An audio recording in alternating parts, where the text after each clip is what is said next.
Welcome to McPlum, simple solutions served daily.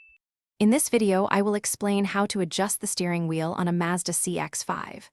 Start by sitting comfortably and turning off the engine, then feel underneath the steering column for a release lever.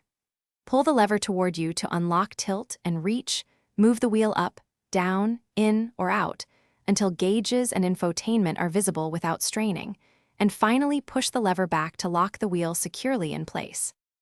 If your CX-5 features power tilt and telescopic controls, power up accessory mode, and use the switch on the column to find comfort.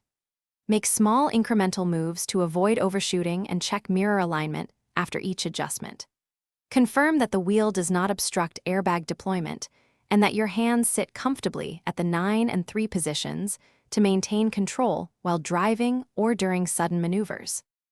After adjusting, always verify the wheel is firmly locked with no play and test drive at low speed to feel for looseness. Confirm airbags and horn operate normally and that cruise control, audio, and phone buttons respond. If anything feels off, recheck the lever or consult a technician, since secure steering and clear airbag operation are essential for safety and legal compliance while on the road. Thanks for watching. Stay juicy and subscribe.